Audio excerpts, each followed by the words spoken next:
Oh yeah, pipe smokers. Yeah, this is the Paul Gilson YouTube channel, and I am Paul Gilson. Happy Sunday afternoon, everybody. It's about 3:30 on Sunday, the 16th of February. Man, this weekend has just flown by. I can't believe it's Sunday already. So anyways, grab your favorite pipe, grab your favorite blend, and grab a beverage, and let's have a smoke together. A Sunday afternoon smoke together on the 16th of February. Yeah. Alrighty, so I've got a gorgeous Algerian briar pipe, all loaded up with rum Irish twist. And Irish twist is very, very moist. So when you slice it in little 1/8-inch medallions and then dice it up on your cutting board, rub it out good, spread it out, let it sit there 15-20 minutes and dry out. Otherwise, you're not going to get a pleasurable experience. It's going to be too moist. Let's start something on fire.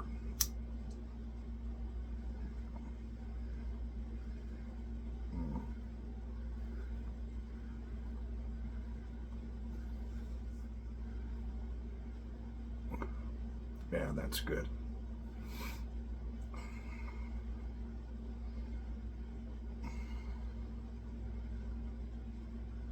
And I think this rum twist is, I forgot.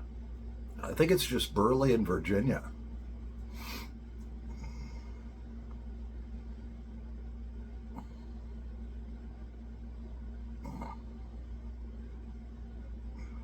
Oh, yeah. That's good. So happy Sunday, everybody.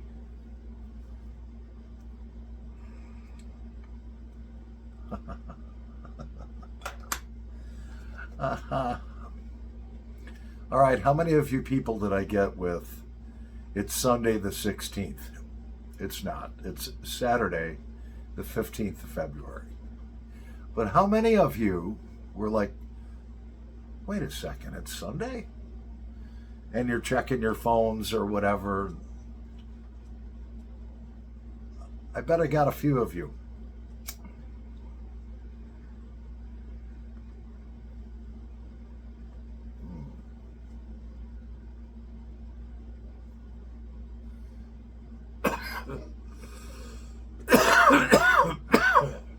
Oh, that rum twist is good. It's strong. Any of the twists that I have, I mean, the black Irish twist, the brown Irish twist, the rum twist, they're all very, very, very strong, and they will kick your butt if you don't smoke them slowly. If you go to smoke them like a freight train, you're going to get a bad neck hit, you're going to be hiccuping, you're going to have to put the pipe down, let your body cleanse itself of the nicotine for a little bit, and then fire it back up.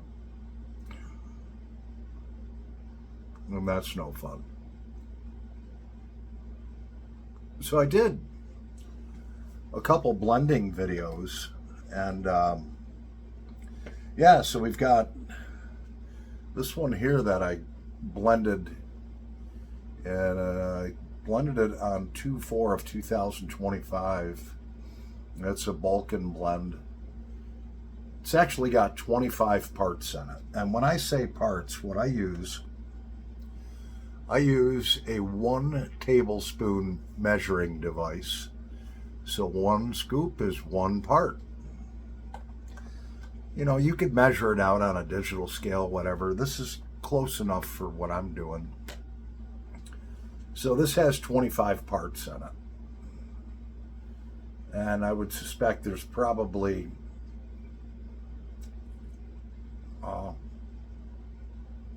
maybe 5 ounces in there. So it's got 12 parts of red Virginia. So if you take 12, so it's got 12 scoops of red Virginia.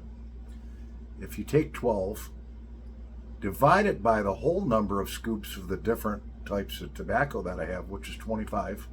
Take 12, divide it by 25, and you come up with 48%. It's 48% red Virginia.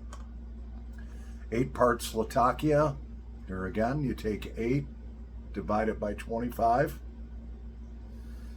come up with 32%, and so on and so on.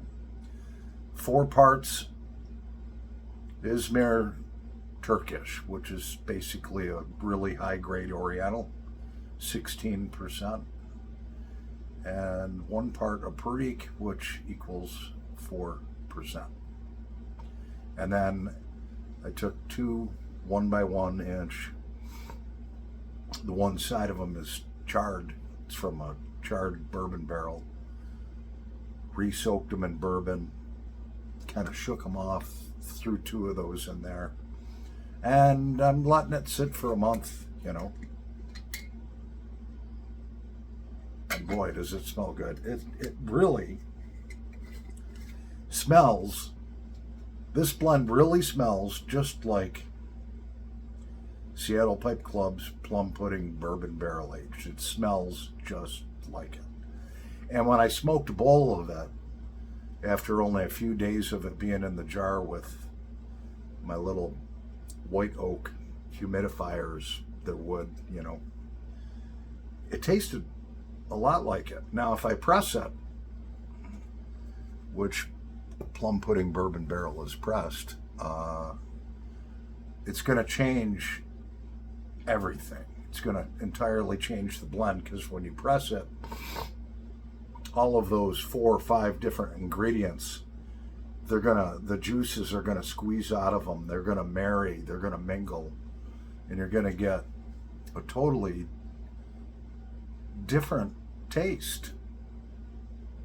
Because right now they're basically, as individuals, they might share a little bit of their flavor and so forth with each other, but when you press them and the juices mix, it marries the blend. And that's why they have plug tobacco, and that's why they have crumble cake, and they do even have crumble plug, which is loose leaf tobacco that's pressed under probably 500-600 pounds of pressure per square inch.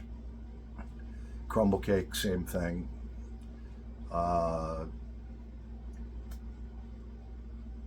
That's pressed at real high pressures. And then you have plug tobacco, which is a bunch of different whole leaves stacked on top of each other, probably 500-600 of them, and compressed at immense pressure. So when I was going through these different blending videos, I've got two or three of them that I recently put up.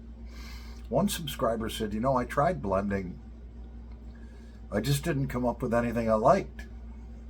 And that's what happened to me. So this guy, it sounds like he's given up on blending. What I would urge you, don't give up. Because my first 20 blends tasted horrible. I didn't like them at all. I didn't know really what I was doing. I still don't. There's no way I'm anywhere near a master blender or anything like that. But I've discovered the different tastes. And if you smoke the different tobaccos individually, if you smoke pure Latakia, you're going to see the taste that gives you. If you smoke pure Perique, if you smoke pure Turkish or Oriental, they're the same thing. If you smoke all of those different blends and get the individual tastes, and then look in your cellar, or look at your, your regular rotation and be like, and look at the blends that you like. And then look up and see what's in them. Okay? They're not going to tell you the exact recipe, but usually when they list what's in them, they're going to list like what's in it most, and then next most, and then next most, and the next most, if that makes sense. So find the blends that you like, look them up, see what's in them, and kind of play around with it that way, with the ingredients that the blends that you enjoy have in it. So if you enjoyed experimenting, but then it became frustrating, don't give up. Try it again. If your blending tobaccos have dried out, buy the rehydration buttons. These are rehydration buttons. They come in 4-packs on Amazon. Buy some of those. Buy a gallon of distilled water. Soak them in a mason jar. Rehydrate your blending tobaccos. I didn't blend for a couple years. So I would urge you, if you enjoyed it at the start, but then it became frustrating, don't give up and just keep trying. And that is the way that I did it. And I'm starting to come up with some really nice blends that I love, because I looked at what I already knew I loved and then looked up what was in them. And then I tried experimenting. So I would take like this one, I changed the blend 5 different times, okay? And on the original scratch sheet, I don't think I have it around here anymore. Maybe I do. It doesn't matter. I was like, it doesn't quite have enough Latakia in it. So I'd put an extra scoop in it. So that I'd scratch out, okay, instead of 6 parts Latakia, there's 7 parts. You don't really have to do the math to get the percentages down. You can at the end. And then just be like, maybe it needs a little more sweetness. Let's put more Virginia in it. Maybe I want it a little more peppery. Let's put maybe just a tiny bit more Perique in it. Perique goes a long way. You can put too much in it, and then all of a sudden you're going to have to add a whole bunch of those other blends to overpower the Perique. So, yeah, don't give up. Keep trying if that's something that you enjoyed when you started. That would be my advice. I did come up with one good blend. Pretty close off the start. It's RPG number 7. Really, it's almost the same as like Pirate Cake. And so, I made that. I gave a lot of it away. And people loved it.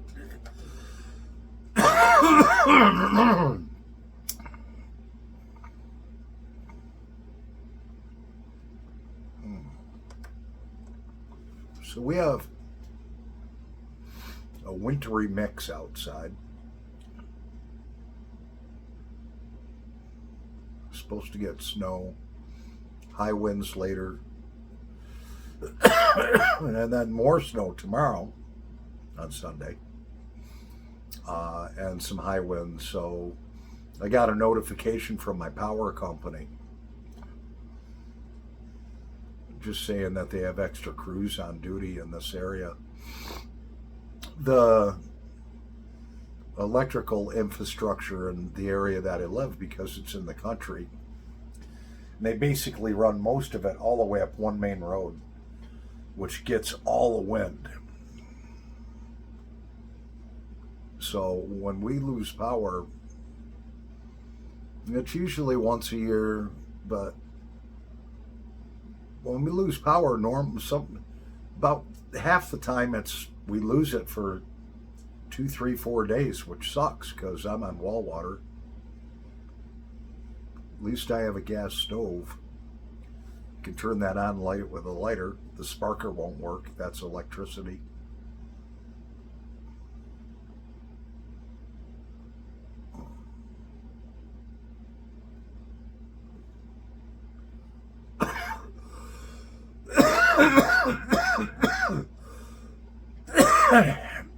I had another subscriber today commented on a video I did a little while back on how to tighten up, a loose stummel. In other words, when the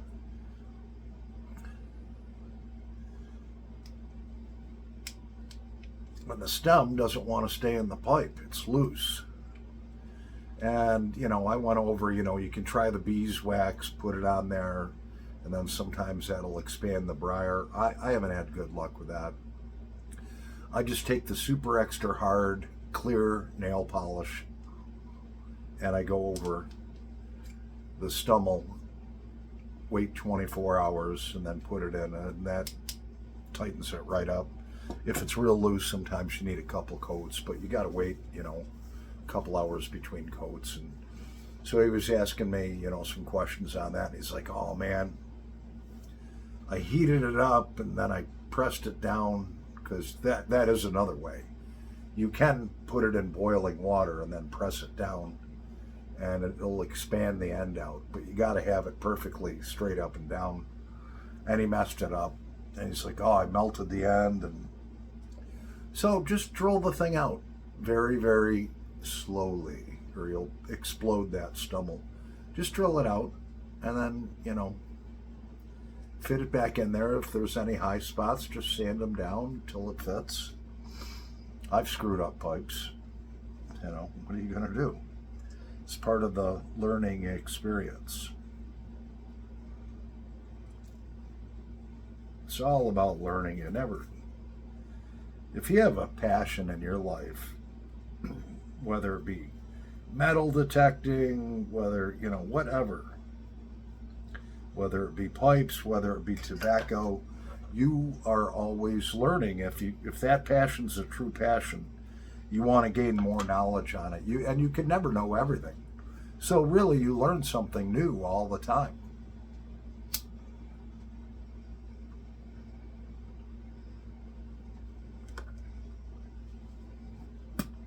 And if it's a passion, don't give up on it.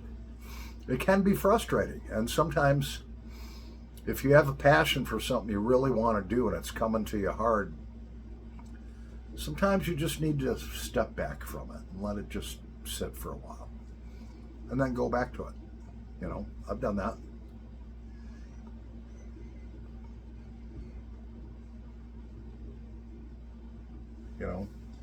I've had days where I have things that I love to do, and it just feels like some days, which are very rare, I'm getting nowhere. Just feels like I'm banging my head up against a brick wall. And then you get frustrated, and that's when it's time to just stop, take a break, walk away from it. Sometimes you walk away for an hour, sometimes you walk away for a week, sometimes you walk away for 6 months, and then reapproach it. You'll have a different mindset.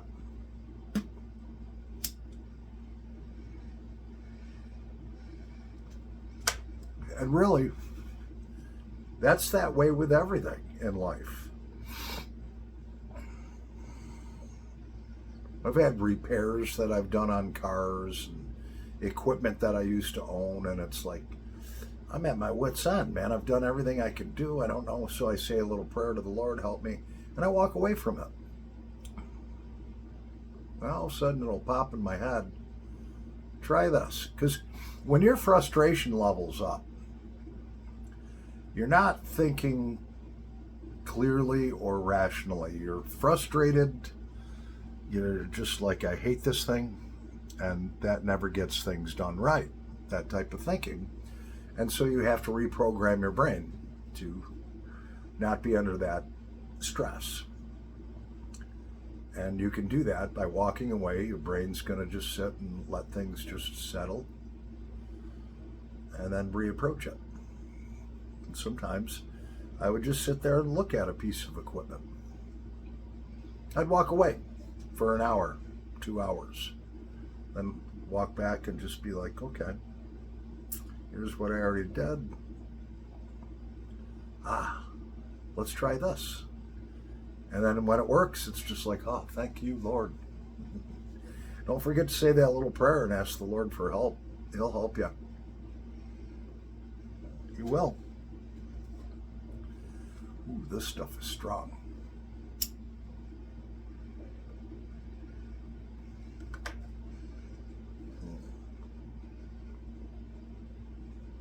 Yeah.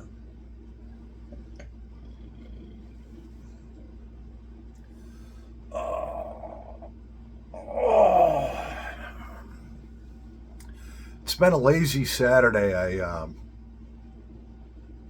went to bed last night probably about 10 o'clock. Woke up at 9:30. Smoked a cigarette. Said, I think I'm going to take a nap. And stayed in bed till like 2 o'clock. Sometimes you got to do that, man. My job beats me up 45 hours a week every day, you know. I'm doing physical labor, you know, and sometimes on them Saturdays I'll sleep half a Saturday away. I don't care. It's my time, you know. I used to feel guilty about it. Like it was a waste of time, but, you know, your body needs to regenerate, you know. Well, anyways, to that subscriber that got frustrated with blending, rethink that back in your head and ask yourself if that's something you might want to try again. But do it in small batches. I mean, get some 8-ounce mason jars. Okay, they're $30 for 24 of them. And start out with simple little blends that maybe have 3 or 4 components in them, you know, after you've looked up what your blends have in it. And then just don't be afraid while you're blending it to grab a small pipe and try it. Be like, there's something a little off. It needs maybe a little more of this. And then add a little more of that in it. Shake it up real good, blend it. Try it again. And then that's how you work on making blends. It's a building process. It's a constant process of adjustments until you're like, wow, I really like that. Give it another shot if it's something you want to do, something that made you happy. Anyways, Paul the Pipe Guy, happy Saturday. Over and out.